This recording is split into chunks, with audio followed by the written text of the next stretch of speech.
3. Assalamualaikum warahmatullahi wabarakatuh. Salam sejahtera bagi kita semuanya. Shalom, Om Swastiastu, Namo Buddhaya, salam kebajikan. Yang terhormat kepada Bapak Ibu Dewan Juri Lomba Orasi HMP PGSD Unesa. Yang saya hormati Panitia Penyelenggara Lomba Orasi HMP PGSD Unesa. Yang saya banggakan teman-teman peserta Lomba Orasi HMP PGSD Unesa.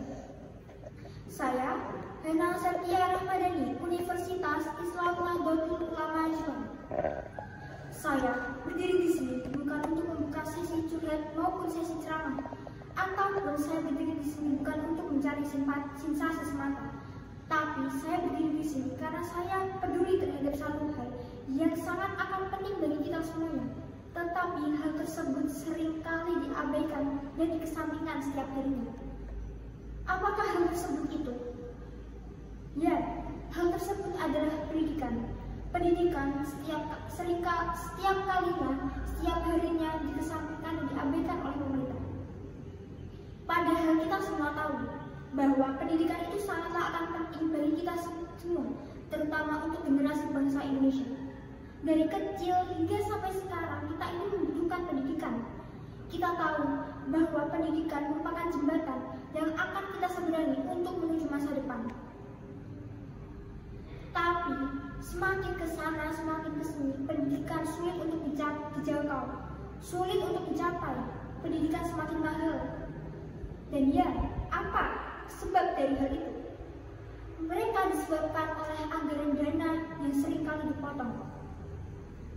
Teman-temanku semua, pemerintah pernah berkata bahwa kita memprioritaskan pendidikan, tetapi apa?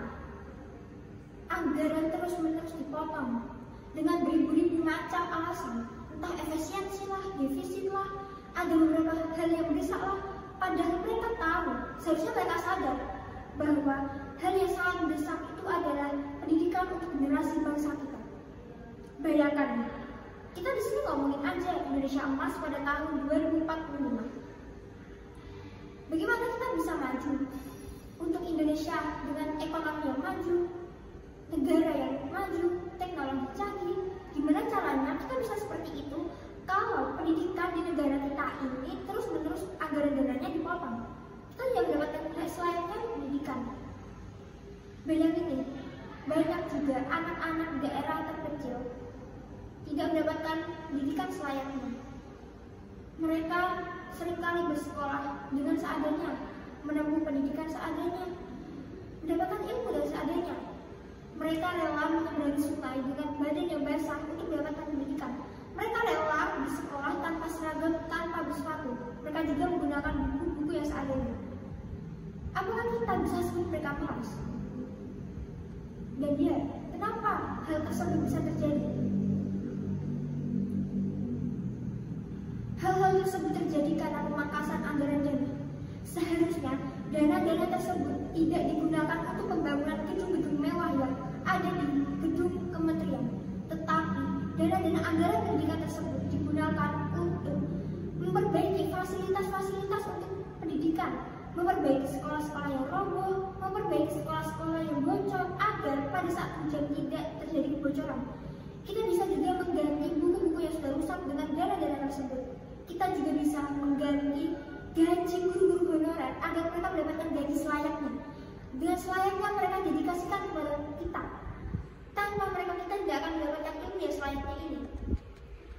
Uang-uang itu juga bisa dijadikan beasiswa untuk anak-anak dari keluarga yang kurang mampu dan mereka memiliki potensi yang sangat-sangat besar untuk menjadikan negara kita ini maju. Teman-temanku semua, pemangkasan anggaran pendidikan bukan hanya soal uang, tapi soal siapa yang punya masa depan dan siapa yang akan meninggalkan masa depan itu. Anggaran dana ini sangat penting bagi pendidikan. Pendidikan bukan hanya anak-anak dari kalangan orang kaya atau anak-anak kota saja yang akan memenuhi, tapi anak-anak dari daerah desa, daerah terpencil juga mereka harus mendapatkan hak yang selayaknya. Padahal pendidikan adalah hak milik semua orang, hak anak-anak bangsa.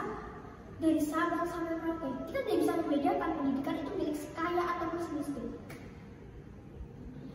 Dan banyak hal yang kita tidak sadari. Itu hal sudah terbiasa, itu sangat menyedihkan.